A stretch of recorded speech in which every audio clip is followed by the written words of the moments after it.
Hello, welcome to episode 2 of Casey's Ice Cream Parlor, a podcast where we recap every single Sleep Valley Twins book.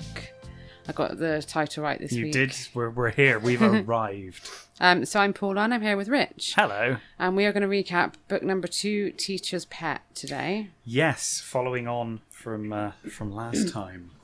Yeah, so the blurb on the back. Will Jessica steal the lead in the ballet recital from Elizabeth? Well, we'll find out. I don't want to spoil that one because that's a spoiler if I say. Elizabeth and Jessica Wakefield are the best dancers in their ballet class. Both girls want to dance the solo in the upcoming recital. Elizabeth hates to compete with her sister, but Jessica doesn't mind at all. She knows she's a better dancer than her twin. The problem is their ballet teacher. No matter what Jessica does, Madame Andre never notices her, but she's always praising Elizabeth. It's not fair. And Jessica isn't going to settle for second best just because her twin sister is the teacher's pet. We've got a nice blue book with the twins on the cover, Elizabeth doing a little ballet pose, Jessica scowling in the background. Furious in the background. I love it. I love this cover. Yeah, so I guess we'll get to it then. Let's get right into it. And in complete polar opposite to the last book, Jessica is now complaining. We open with her complaining about having to practice on a Saturday. Yeah. Apparently they've been called into a special practice. Her dazzling blue-green eyes had lost their sparkle. This is serious now, guys. That's when you know her eyes aren't sparkling. Serious. This is big. And we get the description of them. They both had long blonde hair that glinted in the sun, aquamarine eyes, and tiny dimples in their left cheeks. Yes. Liz wonders if the reason she can handle Saturday practice better than Jess is because she's 4 minutes older. Because she's 4 minutes older. That's the difference. Like, no, I don't think that's the reason. I'm sure that's it. That's the difference. Probably because you're not being picked on. Yeah, it's probably because Madame Andre's not being horrible to you. Yeah. Yeah. But today is the day they get more info about the recital. So the unicorns had planned to ride their bikes to the beach that day. They were basically going to stalk Bruce, apparently. Yeah, so basically, Jess had plans to watch boys on the beach because she overheard Bruce Patman say that they were going to the beach. Mm-hmm. So, yeah, they were basically just going to the beach to perv over Bruce and his friends. Yeah. In the changing room, everyone is saying that they bet Liz will get the lead part. And Jessica feels really hurt by this. Yeah, although Jess is pretty convinced of this as well. Yeah. So they go into the studio and they glance nervously at a life-size doll sat on a chair at the front of the room. Yes. I'm not sure how to pronounce this doll, so I just called it the doll. The doll. I was about to say that. Just apologies if I'm just mispronouncing all the French stuff. Yeah, I know. I was just like, oh no, I can't. I was hoping you'd know. No. So the doll's called Coppelia. Coppelia? That'll do. We'll go with Coppelia. And apologies if we're wrong. Yeah, it's the doll that's going to be used for the recital. Yes. Madame Andre comes in and they all bow deeply to her. Is this a ballet thing? I don't know. Maybe it is. I like that. I don't know if you caught this, but when they enter the hall, Jess decides that she's going to stay close to Amy Sutton. Yeah. Hoping that, quote, her miserable attempts at ballet would make Jess look better. Yeah. So that's her tactic. That's basically her tactic. They go through the bar work, and Madame Andre is praising Liz as usual. Yeah. Criticising Amy and just completely blanking Jessica. Yeah, so this is where it's like it's gotten even worse. Like it's so bad now because she's not even critiquing Jess. She's just flat out. It's like Jess doesn't even exist in her world. She was doing this at the end of the last book as well, wasn't she? She was, yeah. It gets so bad in this book. Yeah. She praises Liz whenever she does anything, yeah. And Liz does Jess's favourite step. And Madame Andre asks Liz to demonstrate it to the class. And Jessica notices it's not quite as good as hers. And to be honest, I don't think that's her being conceited. I think that she really is the best. There's a few times in this book where it feels honest. It's not Jess like lying to herself or lying to people or saying things. Her observations in this book sound really honest. Like she's just looking at them and she's like, actually, I think I am better than them. I think I am, It feels like, no, she genuinely is better than Liz. And I actually feel sorry for her. I didn't think there would be a book that would make me feel really sorry for Jess for the whole book, and this one really does. Yeah. Yeah, it really does. So at the end, they get the info about the recital. Yes. It's going to be in 3 weeks at Sweet Valley High Auditorium. Made me laugh because I thought in a few years, Jess, you'll be on that stage with Bill Chase. Oh my God, yeah, she will. Apparently, the doll was so lifelike. This is the story of the recital. The doll was so lifelike that Swanhilda, and her true love thought the doll was a real girl. Yes. Fucking idiots. It sounds like the sort of thing that like Sweet Valley kids would do. But that is a real ballet story, I think. But anyway, so the class will be dancing a scene in the doll maker's shop. Most of them will be playing villagers. Yes, so there's going to be 13 girls, and yeah, most of them are going to be villagers. And 4 of them will get to play dolls, and then 1 person will get the lead of Swanhilda. Yes. And when she says about the lead, she looks directly at Liz. Yeah, she's basically like winking at Liz the whole time. Like, yeah. Auditions are a week away, so she tells them all to practice. Yeah. Yeah. And then Alice picks up the twins and Liz just won't shut up about how exciting it all is and how wonderful things are. And Jess says she isn't as excited because Madame Andre doesn't like her. And Liz is like, oh, that's not true. And apparently she feels hurt that Jess is saying mean things about someone as wonderful as Madame Andre. Even though, and this comes up a few times in the book, but literally in the last book, Liz literally said to Jess that Madame Andre was really cruel to her. Yeah. Like, she's literally seen it, and now all of a sudden, but like, she's forgotten. Like, she's forgotten everything that happened, which was presumably, last week. Yeah. It's like, now you've forgotten all of that. Now that you're in with a chance of getting the lead, and like, now that Madame Andre clearly loves you and is being really nice to you, you're like, oh no, she couldn't possibly do anything wrong. It's like, well, a week ago, you said that she was being really horrible to me, Liz. Like, what? And did you pick up what Jess said next? I'm just trying... Sweet Valley High related. One of your favourite things. One of my favourite things? Yeah. No. Jess says that Madame Andre likes Liz 137 times more than her. How did I miss that? I don't know. It's because it's twins. I wasn't looking for it in twins. I was like not expecting it. I can't believe you missed that. I cannot believe I missed that too. Wow. Yeah, Alice says they're both good dancers, and Madame Andre's lucky to have them both in her class. Such a mum That's thing to say. That's just a mum thing to say, yeah. Like, you're both equally as good as each other. Yeah. But then Jess just starts crying and slams the car door. Yeah, runs into the house and then almost trips over Stephen, who is apparently lying out and watching football. And he says, "Hey, watch it, twinkle toes." And he says that he thought they were learning to be more graceful. Which obviously goes down well with Jess, who's like basically crying at this point anyway. Yeah, she goes upstairs crying and she thinks that dancing doesn't mean as much to Liz as it does to her, and she thinks she doesn't just hear the music, she feels it, she becomes it. Yeah, it's like her thoughts on dancing is like both funny and really tragic at the same time, because she really loves dancing. Like she genuinely does, and she's right. Liz doesn't really care about dancing. She likes dancing, obviously, but her passion is writing, and Jess's passion is dancing. She only was going because we learned in the last book that it was the last thing that her and Jess did together. So she was only really going because of that. Because, like, Jess was growing apart. Growing apart, yeah.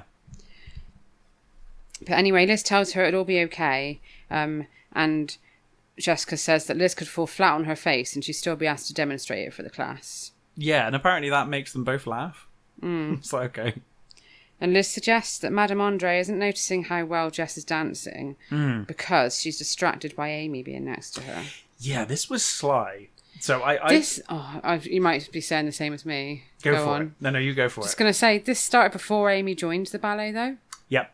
Amy didn't join until they'd already been going a few weeks. Yeah. And Madame Andre was already being a bitch. Yeah. So I kind of took from this, and I could be completely wrong, I got the impression that Liz is just basically using Jess here, knowing that Jess would never help Amy, but if she makes out like, oh, you know, like she does in Sweet Valley High.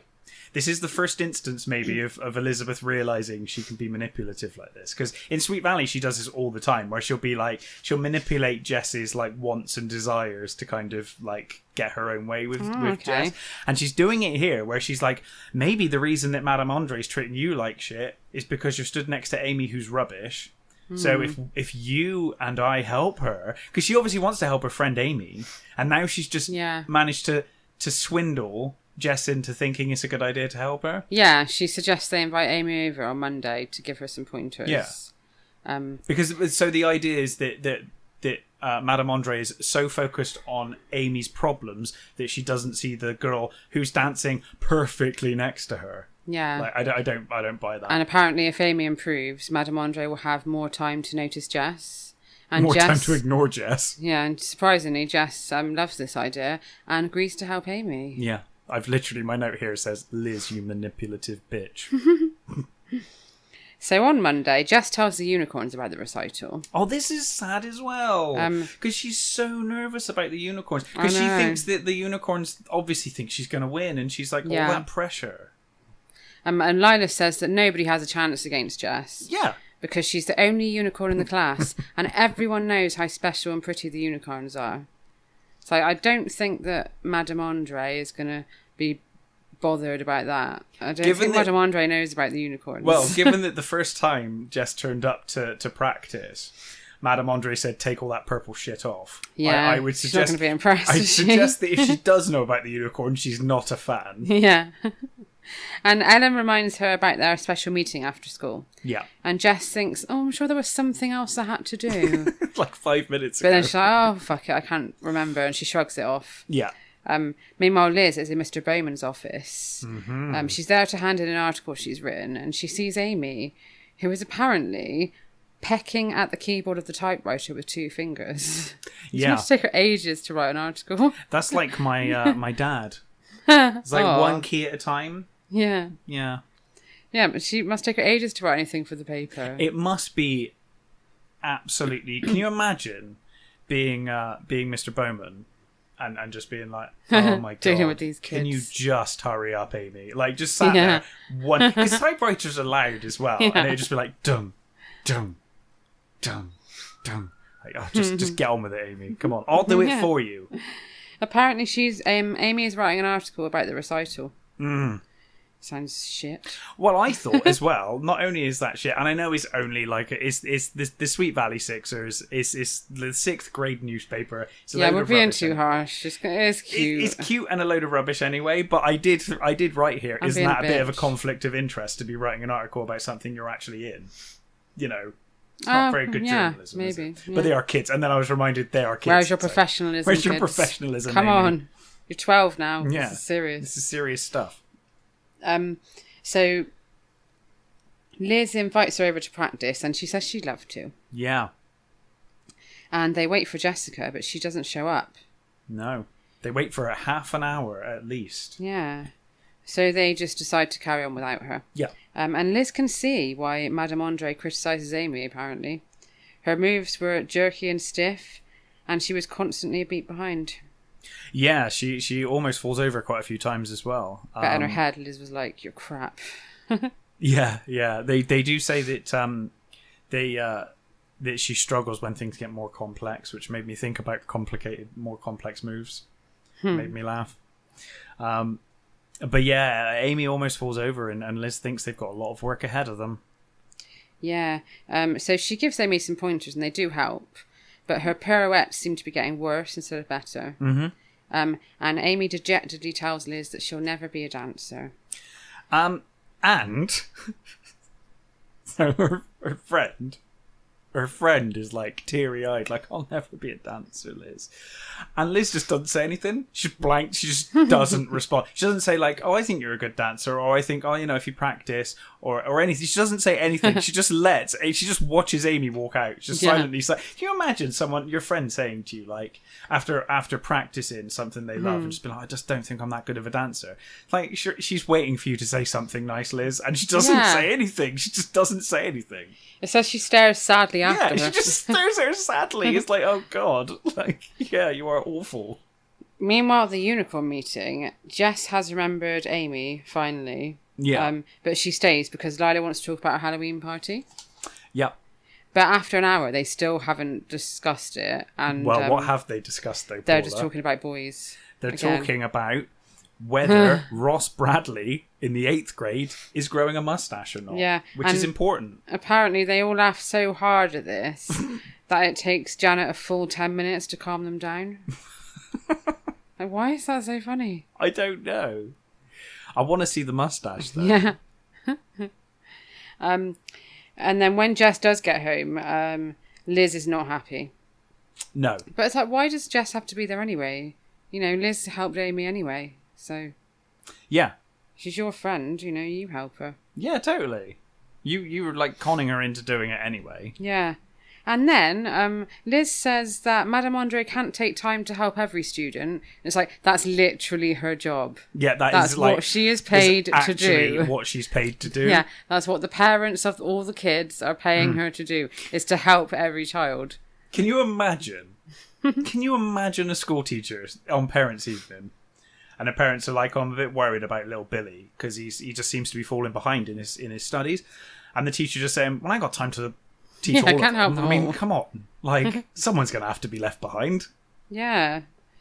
And Jess says that she's too busy, Madame Andre is too busy paying Liz all the attention. Yeah, which is true. It is true. It's and again, true. she calls Liz a teacher's pet. Yes. So, of course, the name of the book, and we know now the teacher's pet is Liz. At ballet the next day, Madame Andre is praising Liz more than ever. And she also praises Amy as well. And Amy says, yeah, Liz has helped me. And Madame Andre's like, of course she has, because she's such a dedicated dancer. Perfect. Yeah. So for the next few days, the twins don't speak to each other. Yeah, they get... Oh. Have you got the bit about Stephen? So I've got, at dinner, Jess asked Stephen to ask Liz to pass the potatoes. So they basically just get Stephen to talk for them, even when they're in the same room. It's like that really childish, like, oh, can you ask Tell them Jess I said this. Yeah. And Liz says to Stephen... This is really horrible. This is so bitchy. She says... tell Jessica to eat my share of the potatoes because I'm watching my weight for the recital. Couldn't believe it. Could not believe she said this. That's a Jessica comment.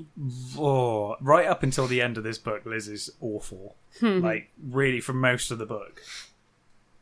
Liz is like almost acting like Jess here. Yeah, that is a Jessica thing to say. It's a Jessica thing to say. So, Jess practices ballet non-stop all week. Yeah. And when she does, she's transported to another world, where she dances among pink fluffy clouds and soars with the grace of a bird. Yeah, so when she practices, she forgets about all of her worries, all of her stresses. She forgets about Madame Andre and Liz and anything else. And she's, like you said, she's transported to this world. And it sounds like... She is genuinely really passionate about it. And also, dancing is like a release for her from the stresses of her 12-year-old life. A bitch for a sister. A bitch of a sister, yeah. But on the day of the auditions, they aren't until 3 p.m. So Liz heads to the mall with Alice. Yeah. So Alice says, like, well, we can go to the mall. And she asks them both, and Jess is the one that says, oh, I better not because I want to practice. Yeah. Surprising. Jess is the serious one, and Liz, the one who is supposedly the best dancer, is not putting the time in on the day of the audition. Yeah, so Liz and Alice head to the mall and Jessica stays home alone and practices. And then when she's practicing, the phone rings. And it's Madame Andre. Oh my God. The time of the auditions have changed to 11 a.m. Yes. It also makes a point of saying that Madame Andre asks if it's Liz and then immediately sounds disappointed when she realises it's Jess. So Jessica knows that Liz will never be back from the mall in time. No. because obviously no mobile phones exist then. Yeah. So there's no way of telling her. So she heads upstairs and she gets into her dance gear. Yeah. And then she scribbles Liz a note. Yeah, so she was going to leave. And this Yeah. is another thing that I like about this. Jess was going to leave, but then she was like, oh no, I will leave a note. And I'm not sure how to take this, because later on this is taken a different way. And I guess we'll talk about it then. But I thought this was genuinely Jess's conscience getting the better of her and just being like, oh, I should leave a note, at least. Yeah, I think it was. Because later, Liz is like, oh, you only did that to make yourself look good. It's like, I don't think she did, actually. No. I think she was genuinely being nice. Yeah. This is not the age of the mobile phone. She couldn't just bloody phone you at the mall. Like, But she does think, like, I've Liz got this won't made. see that Yeah, note. yeah. So at least, like, nobody can say I didn't try. Yeah. Kind of thing. Yeah. So at the ballet studio... You're saying ballet. Ballet. At the ballet studio, Kerry Glenn says she's going to die. Yeah, I'm so nervous. I'm going to die. Joe Morris's legs have gone numb. And Amy is literally trembling in a corner. Yeah. It's like very dramatic scenes at the studio. It's extremely. Apparently just laughs to herself when she sees Amy in such a state. I'm not surprised. I mean, I don't think I'd be able to contain my laughter. No. All these kids freaking out. So they all want to know where Liz is. Yeah. And Jess says, like, I don't know, she just ran off shopping. Just gone shopping. And they say, oh my God, we have to find a way to let her know. And someone suggests that they get her paged over the intercom at the mall. The mall. Yeah. I mean, I thought that was quite a good idea. Oh, it is, yeah. It is probably a good idea. It just felt like I was like, oh God, it's only a ballet audition. Jesus. Have you ever been paged over the intercom? No, never. Neither have I. And I always think, like, if I did, I'd probably have a panic attack. Yeah. If they said, like, can Paula Melson come to customer The services, information I'd be like, is- oh my God, what's happened? Isn't it usually just because you're lost? It's like a lost child. Yeah, sometimes it's if you've lost your card, if they find your bank card or something. Oh, yeah, okay. But then, yeah, sometimes it is if, like, a member of your family is phoned. Yeah. But usually they just ring your mobile nowadays, I guess. So they're called into the studio to warm up. And then they're called up to audition in alphabetical order. Yeah. And nobody is as good as Jess.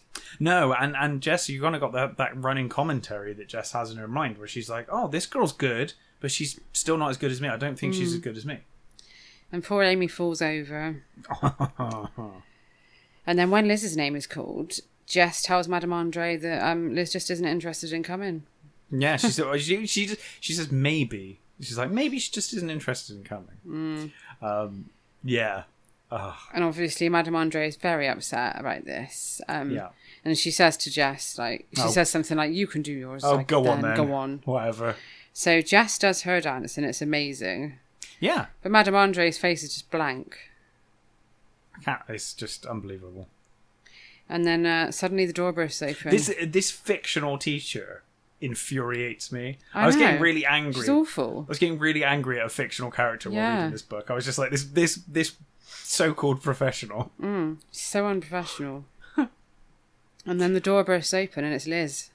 Oh, Is it my bad? Like, God. I really wanted Liz to miss it. And So did I. When she came in, I was like, oh no. I was she a little made bit it. disappointed when she made it. I in time. know. Yeah, I was. I was We're a so little bit mean. disappointed. But Liz has been awful up to this point in the book. So what had happened is Alice forgot her credit cards, so they went back home and then they found the note. Yeah. Damn it. And Jess thinks that never happens. Like, Alice has never forgotten her cards before. She's like, why on this day of all days? And then Liz does her audition and her jumps aren't as high as Jessica's and it's just not as good as Jessica's. No. But Madame Andre's face is glowing. Yeah, so Madame Andre thinks that it was amazing. And Jess is watching, and I think, honestly, thinking, it's not that good. No, and she thinks that nobody stands a chance against the teacher's pet. No. So, meanwhile, later on that night at home, Jessica is in the den. This is my favourite bit. Jessica's in the den, avoiding Liz, and then Stephen walks in. Stephen walks in, and he's wrapped head to toe in silver foil. And Jessica gasps, and he says it's his robot costume for Halloween. Yeah. And he says, Apparently he's bought every single roll of foil from the supermarket. He used all the tin foil, all of it in the shop. And I was thinking like not a corner shop. In my head, it's like a Walmart or an Asda. Well, it would take quite a lot of tinfoil to wrap you from head to toe. Yeah, I just like the idea that he's like literally emptied an entire aisle from like a massive superstore to make this thing. So he's wrapped himself head to toe in tinfoil. And Jessica looks at him in disgust. Yeah, that made me laugh as well. She's just not impressed at all. Jess says she's got more important things to think about than Halloween, but Stephen asks what could be more important. And I kind of agree with him, to be honest. Christmas. Christmas. We could do a poll on that. Is Christmas more important than Halloween, guys? Yes. Let us know. Give us your opinion. So Liz is on the phone to Amy, and Amy tells her what Jess told Madame Andre when she didn't show up. Yeah. And Liz can't believe it. Yeah. Liz, so Liz was apparently starting to feel a bit sorry for Jess, and this eliminates it. Liz is like back to like, oh, Jess is being a bitch. It's like Jess is being horrible. So yeah, any like feeling she had for Jess have gone out the window again. Yeah, she avoids Jess all weekend as a result of this. Yeah. And she thinks to herself that Jessica has always had as much of a chance with Madame Andre as she has. Yeah, so she bloody hasn't. I think this is her just trying to convince herself. Yeah. She knows the truth. Yeah. Because she saw it, and she even commented it on herself in the last book. She knows what's going on. Yeah. And Jessica's also miserable, and she's worrying what the unicorns are going to say when they find out she hasn't got the lead. Yeah, this is the thing. We get a lot of how much this means to Jess. Not just the dance, because dance is her passion, but also that she's really worried about her friends group thinking that she's failed. Mm. And then on Tuesday, Madame Andre announces the roles. And yeah. So the 4 dolls are Cammy, Jo, Kerry and Melissa. Yeah. And Swanilda is, dramatic pause, Elizabeth Wakefield. So Jessica didn't even get a part of a doll. This is the thing that amazes me. It's clear that even if Liz was better than Jess is clearly better than all 4 of those girls. Yeah. Jo Morris got a part with her numb legs. Yeah. And it's like absolutely clear that Jess was the best. And they're basically like, you don't even get like the one small part. Mm. She flees from the studio and Liz chases her. And she tells her that she knows what she told Madame Andre. And Jessica says that even if Liz didn't show up, she would have ended up with the part somehow. Which is probably true. It's absolutely true. I don't know how it would have happened, but it would have happened. Yeah. Well, she turns up late, and the class is dismissed. And then she's like, "Oh, Madame Andre, do you mind if I audition?" And she's like, "Of course you can, dear." She wouldn't have let anyone It's like else do if that. Jess had done that, she would have been like, "No, it's closed. You're too it's done. late. It's over." Yeah. So I think she's right. She would have like done a private audition for Liz somewhere and just got her the part. And then all the girls start crowding around Liz and congratulating her, but Jessica quietly slips away. Liz is worried about Jess, but then she shows up again a few minutes later. Mysterious. Yes, mysterious. Where has she been? Liz like worries that she's just run off. But then mysteriously she reappears a couple of minutes later. And then Madame Andre comes in with some terrible news. Oh my god. The doll is missing. Oh my god. Capelia or whatever her name is. Yeah. She's gone. So everyone starts searching, apart from Jess. Yeah, and I can understand Jess not searching. It doesn't do herself any favours in the guilt category, but I can understand why she doesn't. She smiles to herself and she thinks it serves them all right. Yeah. And she slips out again, but then she starts crying as soon as she gets outside. And then when she gets home, she goes straight to her room to avoid facing anyone. And she hears Liz come in, and Alice and Ned start congratulating Liz, saying well done and how great she is. And then Liz tells Alice that Jess tried really hard. But then she also tells Alice I'm getting confused. She also tells Alice what Jessica has been saying about her, that she's a teacher's pet. Yeah, and Alice obviously hearing this is just like, she's just being jealous. Because obviously Alice doesn't know the full story. Yeah. She doesn't know Doesn't that know the she woman is she's actually paying teacher's is pet. like bullying her daughter. Yeah, yeah. I bet it's an expensive school as well. I would have thought so. They're going like a couple of times a week. It must cost them a fortune. Yeah. Back to Jess's room, and the pain in Jessica's heart is almost too much to bear. Oh, goodness. But Stephen knocks on her door. He's got another costume. He does. This is my favourite bit. This time, he is, he says, "Creature from the Black Lagoon, at your service." And what is he wearing? He is wearing an old thick khaki army blanket. He's cut out holes for his eyes. Yeah. And he's glued leaves and dead branches all over it. Jess. These are amazing. First of all, that looks nothing like the Creature from the Black Lagoon. It's not even like close to the Creature from the Black Lagoon. Jess just looks at him and says, "Disgusting." And I can just imagine her face. I know. It's just it would be like her face on the cover. Yeah, She'd make that exact face. Yeah, exactly. Apparently the foil for the robot costume was too shiny to sneak up on the McCandy mansion in. And the then McCandy mansion. Yeah, and then we find out how kids go to the McCandy mansion every Halloween to play pranks on old Mr. and Mrs. McCandy. Little shits. Well, little shits. Brave little shits, because we find out some more details about the McCandy house at the end of this. Of course, the McCandy house was mentioned in the last book. The end of the last book, they talked about taking a shortcut past the McCandys, and Liz said... They say a witch lives there. Yeah, Liz said, or Liz or Jess said, "Oh, a witch lives there." We're going to find out more about that soon. We are, and I can't wait. Me too. And then a few minutes later... Alice comes in to see Jess, and she says, "I don't understand why you're behaving like this." So Jess explains to her, and then she's just like, "No, Madame Andre is a devoted teacher. She would never treat anyone unfairly." Yeah. And she calls Jess a poor sport. Liz, you literally saw this a week or No, so this ago. is... No, Alice. This is... Oh, sorry, Alice. Sorry. Alice says, yes, yeah. yeah. So Alice, I think, especially later, Alice seems like...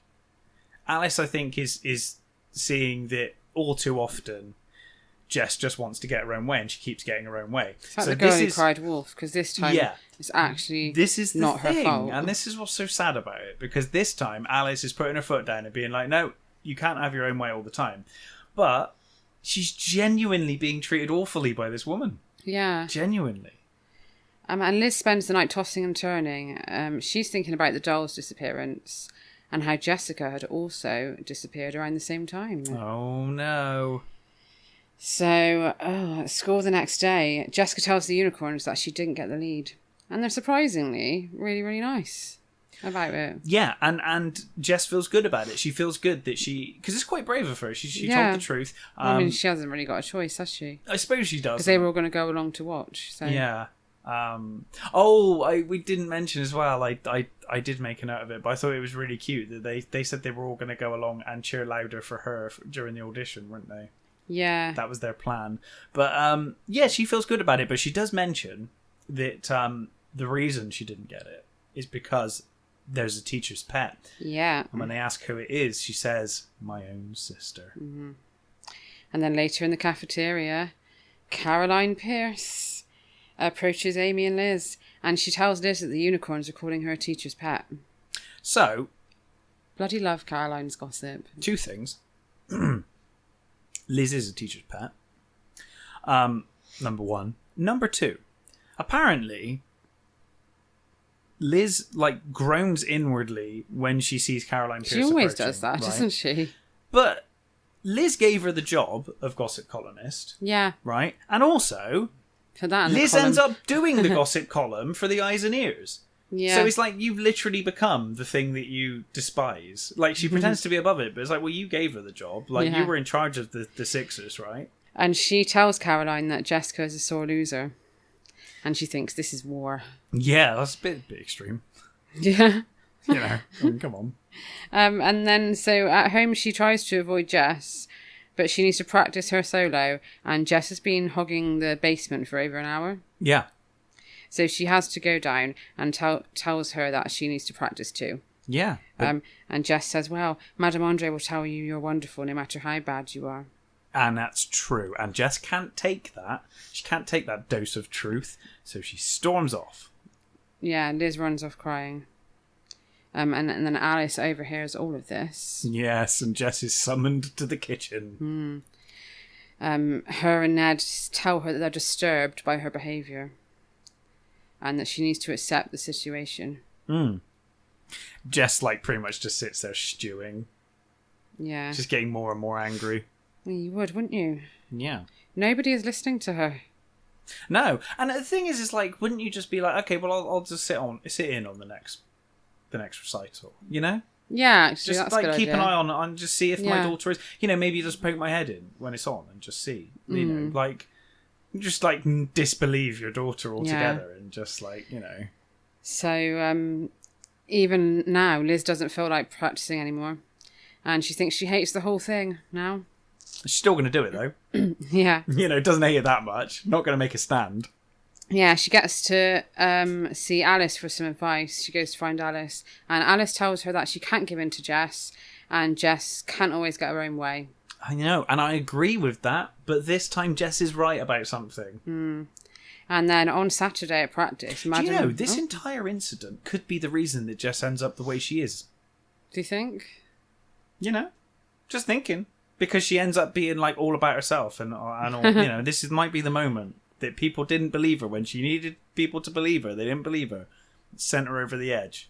She became a bitch. Maybe. Sorry. That's okay. So, yeah, Saturday at practice, Madame Andre is very grim as she tells them all. She tells them. No, no, she tells them she's called toy stores, department stores, and even doll hospitals. And none of them have a life-size doll. What is a doll hospital? A doll hospital is a place that fixes broken dolls. Okay, right. Sorry, it's literally a doll hospital. Okay. Yeah, one of my dolls, actually, my doll Janet, who's in my bedroom, that you know. I know Janet. I've got a doll called Janet. Yeah. She well dressed is Janet. She went to a doll hospital once because her eye came out. They used to be a doll hospital down the road from us, and my parents took her, and she was gone for 3 days, and I was really sad. And then Did Emma make they bring up her back it? And they put a little pretend bandage on her eye. Oh, that's really Yeah. cute. I didn't know that this was a thing, and I love it. I know. You could start a doll hospital. That could be your new job. Maybe. You're good at fixing things. Yeah. I could You're a doll doctor. Doll GP. Yeah. It's so cute. I love it. It's adorable. I love that it came back with a bandage. I know. That makes me... Oh, I love it so much. That makes me glow inside. So... But yeah, apparently they can't find a life-size doll anywhere. Nowhere. They're in California in the 90s or 80s, whatever. There must be. They're not that hard to find. But surely you could just contact another dance studio or drama studio. Or Yeah. drama department. I mean, Well, out of surely all those even kids, one of them would have. Sweet Valley might have one. Sweet Valley High might have one. Yeah, somebody would have one. Do you have in your drama department a life-size doll of any kind? Apparently, there isn't one anywhere in the whole of California. And I immediately, when I saw this, thought what they end up doing anyway. In the end, I was like, why don't you just do this? Yeah. But why didn't she just suggest it straight up? No, it was Amy's idea, wasn't it? I know, but why? No one knows Madame what we're Andre talking think about this? yet, anyway. So I we know, should probably I know. talk about this in a minute. We'll get to it in a minute. They go through their routines, and Liz notices how Jess is way better than everyone else. Yeah. Almost like she's been telling the truth all along. She starts to think that maybe Jessica is actually right about Madame Andre. Oh my god. And then Madame Andre tells Liz that she wants to work with her on some steps that she's basically shit at. Yeah. So not only is Jess seemingly better than Liz, but Liz needs help where Jess doesn't. Yeah. And Madame Andre's actually, you are a bit shit, Jess. Let me help you with this. It's well, hang on a minute. There's a girl there who's doing nothing wrong. It's just not fair. No. And Madame Andre helps her with them, but she's still having trouble with them. Yeah. So Madame Andre tells her that she has to practice them at home. Yeah. So yeah, she's obviously just not that good. Yeah, exactly. It's by your own admission, Madame Andre, Liz is not as good as Jess. Yeah. Then they get given their costumes. Oh my god. And Liz has a beautiful blue dress. Yeah. So she tells herself that she'll practice hard. Mm-hmm.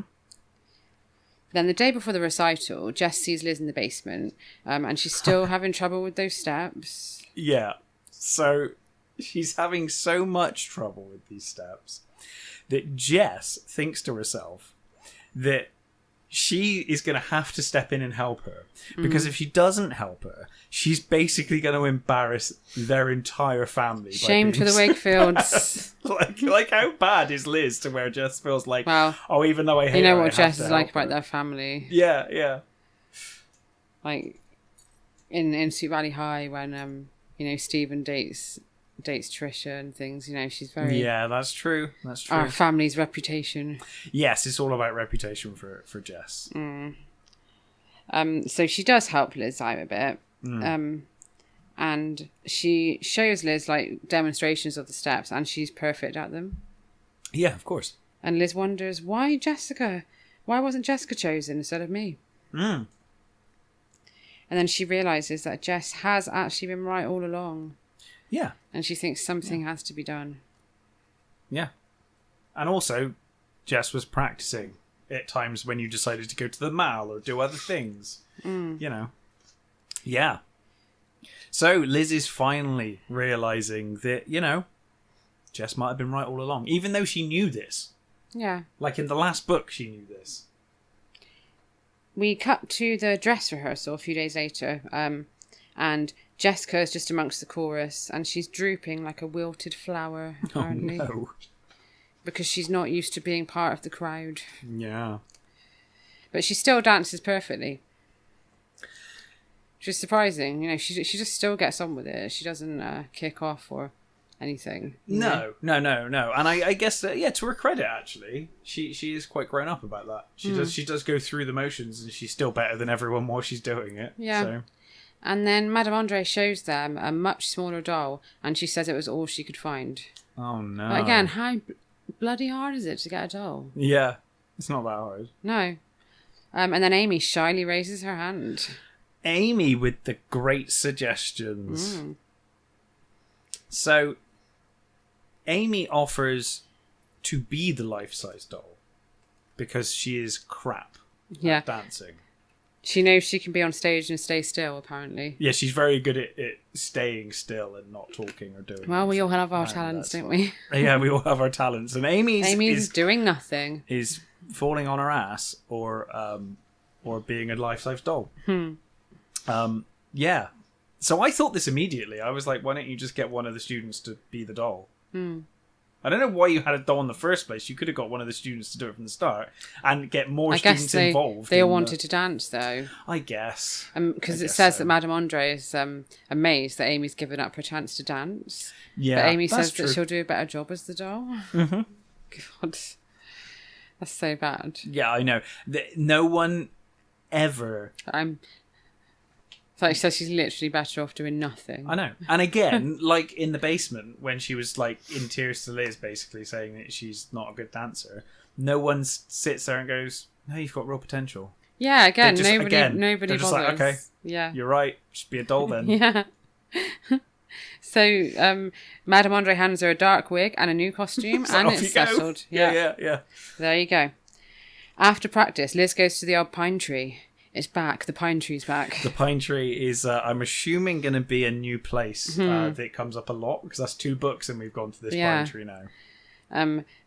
And she goes there to think, and she wishes she could swap roles with Jessica, so Jessica could be the star she deserves to be. But she knows that Jess would never agree to this. She wouldn't just accept the role. No. But then suddenly she thinks of a plan. She calls Amy up and explains this plan. Yeah. So she's going to pretend to injure herself. And then Jess will have to fill in. Yeah. But Madame Andre won't know until afterwards, when she's seen how wonderful Jess can dance. Yeah, like she hasn't seen that all along. But won't Madame Andre notice that they're missing a twin? Yeah, like one of them's missing. She'll probably just assume that Jess didn't show. Unless they said that Jessica injured herself. I don't know, this bit confused me, this whole thing. Yeah. Couldn't get my head around it. But yeah, basically, she'd pretend to injure herself. Jess can dance in her place. And I do like this bit because Amy asks if she's buying into Jess's, what Jess has been spreading about her being a teacher's pet. And Liz outrightly says, like, no, I've just realised that Jess is actually right. Yeah. It's like, no, I've actually realised that she's telling the truth. We finally get to the day of the recital. Oh my God. And Jessica feels like it's the end of the world. Yeah, she says absolutely nothing on the way to the recital. She hates her peasant costume, and she thinks that she will not wear it. And she'll show them all, and she won't even go to the stupid recital. That's right. Of course. Sorry, I missed that. Yes. Yeah. She stands up and says at the breakfast table. Yeah. And Stephen tells her to break a leg. Stephen tells Liz to break a leg. Yeah. And then Jess comes down and she announces that she isn't going. She announces she's not going. And of course Liz is like panicking now because she's like, oh no, my big plan is ruined. And Stephen accuses Jessica of being jealous. Yeah. And that like pushes her over the edge. She's like, fine, I'll go. I'll go, but I won't dance, I think she says, doesn't she? Yeah. She says she'll go just to be in the crowd. Just to watch it, yeah. As she gets in the car, she's sullen. Yeah, apparently says nothing the way on the journey. She tosses her costume onto the back seat no. and she stares at it as if it were a poisonous snake. As if it was one of Stephen's Halloween costumes. Yeah. Because apparently she has to bring the costume along so she can return it to Madame give it Andre. to someone else. Presumably, like, someone else will have to take that place. And, yeah. So they arrive, they get out of the car, and she hears a yelp of pain. Oh no, disaster has struck. Liz has twisted her ankle. Yeah. Quote unquote. And Dr. Ned examines Liz and tells her that it's not broken, but she ought to stay off it. That's the official advice of Dr. Ned Wakefield. Of this lawyer. Yeah. Yeah. Hey, where there's blame, there's a claim. He's probably better off than the actual hospital doctors anyway. Well, if you've been listening to Kelly's Roadhouse, you will be up to date on what we think of Sweet Valley medical practices. And you're right. I think they're better off in the care of Ned. Yeah, the hospital would have been like, just think positive and carry on dancing, and it'll get better on its own. Be like, Jess, if you tell Liz that she's not the teacher's pet, then her foot will become unsprained.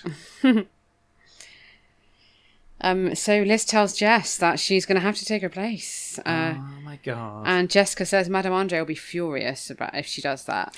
But Liz says only if she knows.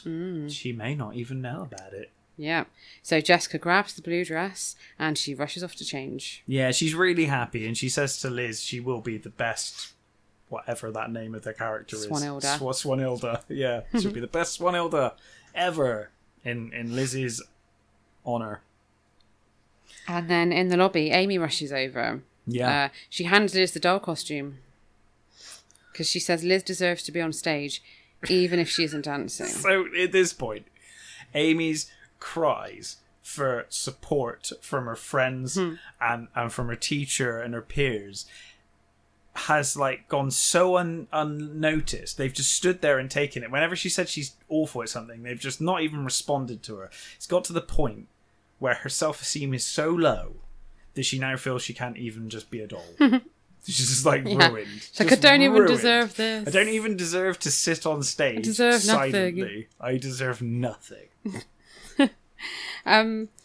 Yeah, and Jessica's backstage looking calm and beautiful.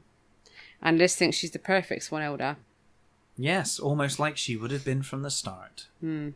So they go on stage, and Liz's role is to sit on a chair and hold a book. Yeah. Which is quite apt, I thought. It sounds sounds like Elizabeth. What she does most days. Yeah. Easy job for her. Yeah.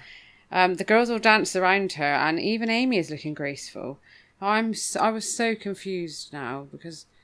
So I'm assuming I didn't think Amy was going to dance at all. No, I don't think she's. Up there. I think she's one of the villagers. Yeah, but I thought that she was just not going to do anything. Yeah, I'm not sure. Because Liz was going to do nothing originally. Maybe the idea is that she got a bit of confidence back and decided she wanted to do some dancing. I'm not quite sure. It's just all stupid. I took it to mean that she was just being nice to Liz because Liz supposedly had a sprained ankle. But yeah, I'm not sure. And the music changes, and it's Swanhilda's time. Oh no. Jessica's extraordinary. Yeah. And she performs to thunderous applause. Yeah. And then afterwards, Madame Andre tells the Wakefields how Liz, quote, was the best swan elder they've ever had. Yeah. And Mrs. Wakefield tells her that it was Jess. Yeah. And she explains what happened. Right, well, obviously not what really happened, because she doesn't know, but she explains about the sprained ankle. Yeah, and that Jess had to jump in last minute and saved the show. And Madame Andre says that Jessica would never dance that well. And then she realises, and she asks herself how she could have been so blind. Yeah. And she rushes off to find Jess, and she tells her she was fantastic. Now, question. Do you think she would have been like this if it wasn't for the parents of that girl stood right in front of them? I don't know. This whole bit was ridiculous. Because I kind of feel like she still would have been a complete bitch if it wasn't for like Ned and Alice who literally stood there being like, that was our other daughter actually. You know, I don't know. Because she even starts by saying like Liz would never be that good to like Alice and Ned. It's Jess would never be that good. Sorry, Jess would never be that good. Yeah. She even says that to Alice and Ned. It's like, what? And then Jess sees Liz racing towards them in the doll costume. Yeah. And she's not limping. No. So Liz has to confess everything to them. Yeah. And oh god, then Madame Andre puts her arms around them both, and she apologises. She says that she thought Jess wasn't serious about her ballet. How? Like, she's come to what a every crap practice. teacher. She's come to every practice. She's been better than everyone. I Like, know. and actually, no, I completely disagree. Because she turned up to the first practice at the dance studio. She looked like a complete moron. Granted. She looked amazing. Yeah, okay. She looks amazing. But that was all because it meant so much to her, and she was trying really hard. She was trying too hard to impress. Even if she didn't think it meant a lot to her, that's no excuse to blank her. No. Her parents are paying for you to teach her, and you should pay attention to her. Like, it's not an excuse. I think that Madame Andre just realised that Ned's a lawyer. Yeah. And she's like, oh, shit. When Jessica grows up to have mental health issues, Yeah. they're going to go back and sue Madame Andre. Yeah. And then there's still one more mystery to be solved, though, isn't there? Well, yes. Where is Coppelia? Amy has a confession. Oh, no. So she was afraid of dancing, so she hid the doll in the storage room, and apparently that was her plan all along, to take the doll's place. So, But how did she know that they won't be able to find a replacement doll? and also, when they searched everywhere in the studio, Yeah. they didn't think to Didn't check do a the very good job, storeroom. did they? Like, I mean, the storeroom where you presumably store things. Like, a girl could have just put it away Yeah. in the storeroom where you store things, and they didn't think to check that. And apparently Madame Andre, she isn't even angry at that either. No, she's fine. She's just completely changed Yeah, personality. it's like she's had a personality transplant now, and she's like, okay, great. She invites them all to the studio for a party to celebrate wonderful friendship. And she says that not everyone can be born to dance like Jessica. It's like, this is just If I was ridiculous. Jessica right now, I would still be thinking, but you are still a total bitch. Like, she's just completely changed. Yeah, she's like lovely now. Yeah. Yeah. So anyway, a few days later, on the way home from school, Yeah. Jessica tells Liz she's got a great idea for the Halloween costumes. Oh my goodness. They can buy the Swanelda and Coppelia costumes. Yeah, Liz is like terrified of this idea. I don't though. think it's a good idea. It's to a be terrible honest. idea. She's like, Madame Andre will kill us if we ruin these dresses. And apparently last time there was some issues with dresses. Some slight issues. Some slight issues. Yeah, a gang of boys, including Stephen, were spraying the McCandy's porch with shaving foam. Yeah. And then the girls all went past and they squirted it all over the girls as well. Oh dear. I And wonder what ruin their Stephen was outfits. wearing. That's what I want to know. Oh, I know. I really want to know like all their Halloween costumes in the next book. Well, I that's the thing. I'm hoping that Stephen doesn't do the robot or the creature from the Black Lagoon, because I want more Stephen costumes in the next book. And Jessica says that everyone knows Mrs. McCandy is a witch who keeps crazy old Mr. McCandy locked in the attic.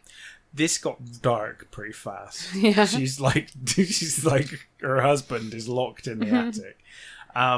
This sounds like the kind of crazy stuff that a kid would make up. It does, definitely. It's very realistic. Were it not for the fact that we're about to get some solid evidence. Yeah.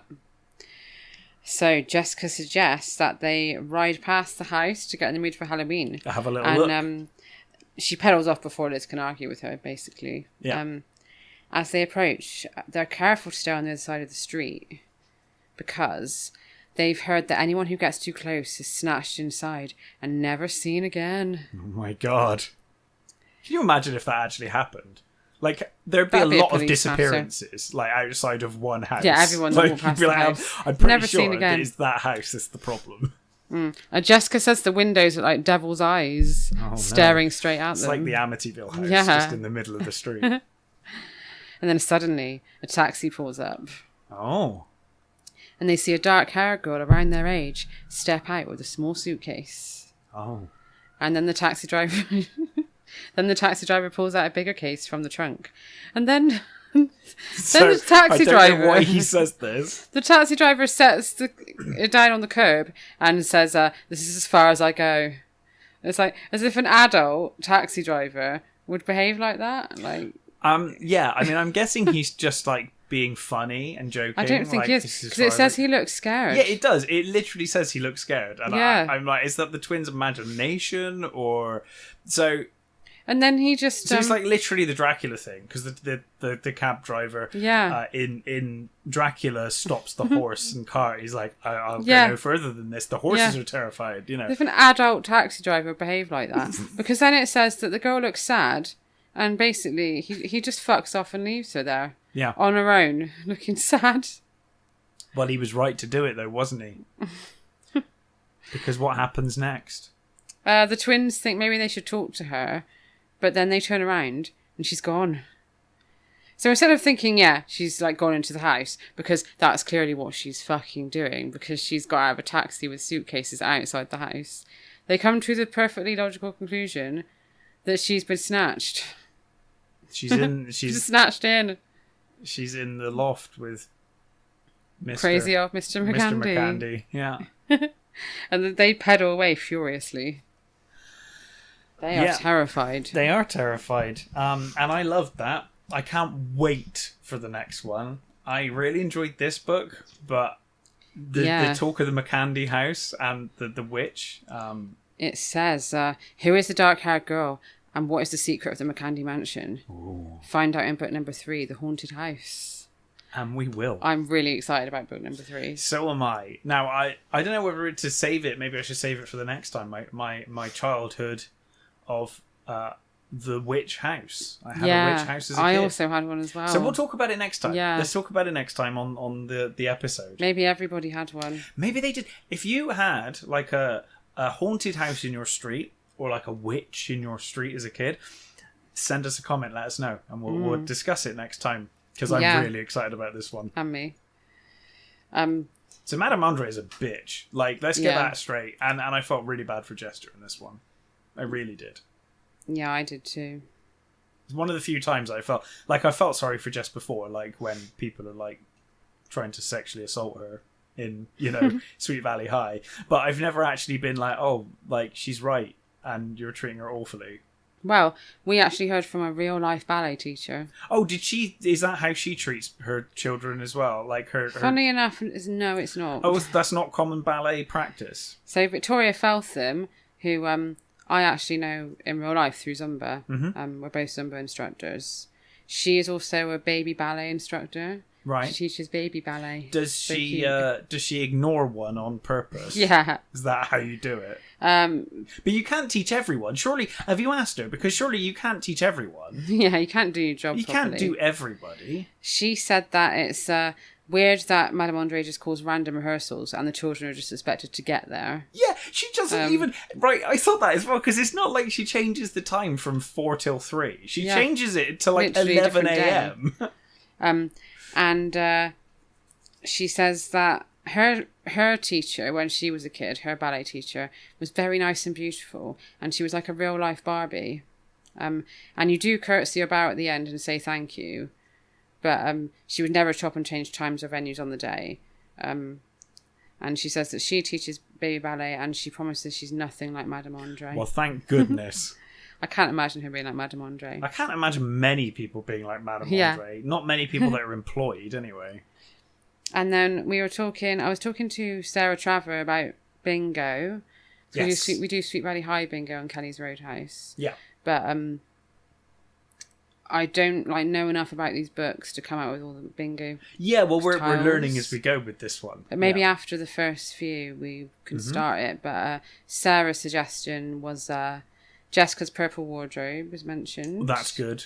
The mention of Liz's pine tree in the backyard, like we said earlier. That is becoming a running become theme. a thing. Yeah. And she said another one is how Stephen eats a lot because he's a teenage boy. Apparently they say that quite a lot. Okay. Those are good ones. I like those. Yeah. I think we could also add Stephen being mean, because he's always horrible. Well, that's going to be everyone, isn't it? And you could almost swap. Although, actually, no, you can't. I was going to say you could almost swap Mr. Collins for Mr. Bowden or Bowman. Sorry. I think they seem very similar. They do seem very similar, but they don't go on about how handsome. No, he's not quite as pervy. Mr. Bowman is. Yeah, and he's not quite as pervy. No. And then another one. Well, is 137 going to be a thing? Because we've done 2 books and it's been in one of them. Yeah, I can't believe I missed that. I'm disappointed in myself for missing that. Everyone is disappointed in you. Yeah.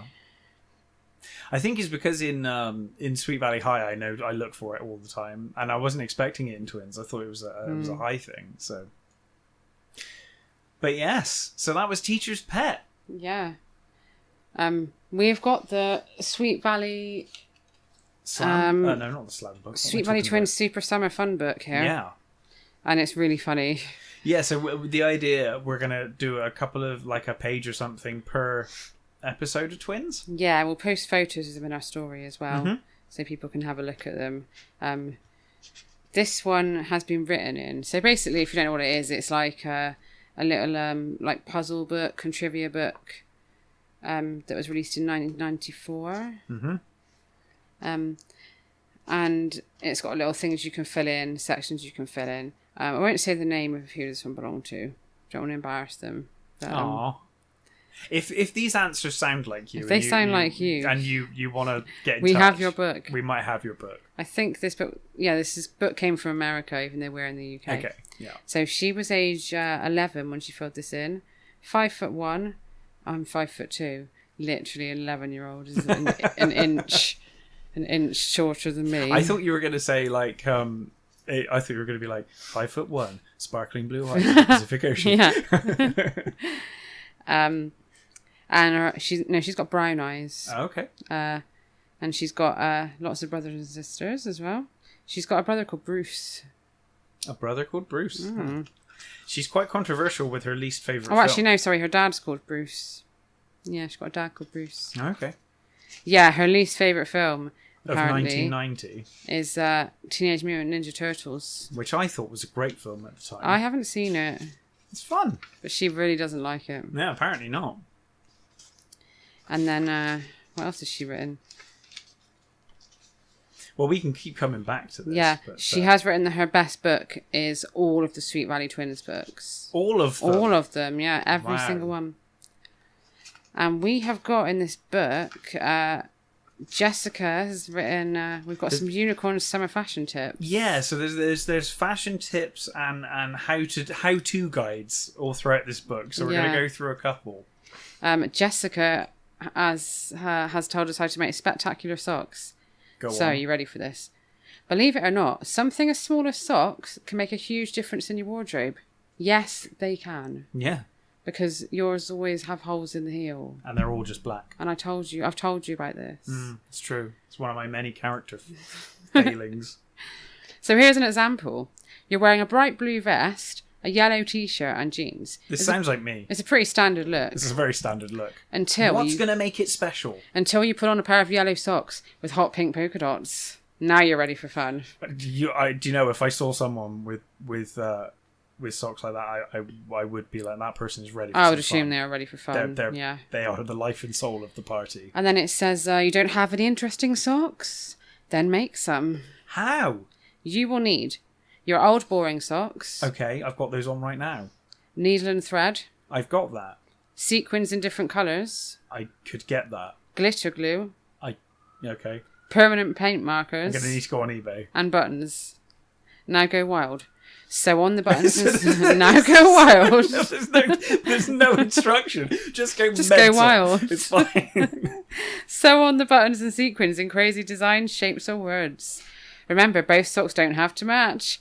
And Jessica made a pair that said what on one sock and now on the other sock. That's very Jess, though. That's the socks that she wears whenever Stephen comes in wearing a bloody outfit. Yeah. What's your Halloween costume now? And Tamara found these great pens that are actually permanent paint markers, and they're fabulous. You write with them just like you would with any pen, but you can write on fabric and it won't wash out. Wow. Holy shit. The markers come in every colour of the rainbow, plus glitter and glow in the dark. Oh, glow in the dark. That's next level. That's some next level socks. When your socks are glowing in the dark, that's next level. And then stuff. Since the paint in them dries kind of thick and puffy, you can stick sequins and buttons right into it, and it will stay there forever. Forever. They're still there. And then it says, if you'd like to tie-dye your socks before you wear them, check out our guide on page 24 to how to tie-dye. Wow, we will get to tie-dyeing. I want a pair of tie-dye socks. With sequins. With sequins, glitter glue. So say sweet on one and valley on the other. You just want to go wild on your socks. Yeah, go wild. Yeah. So, yeah, if anybody has got any crazy socks, anybody makes them at home, Tag us in your crazy socks.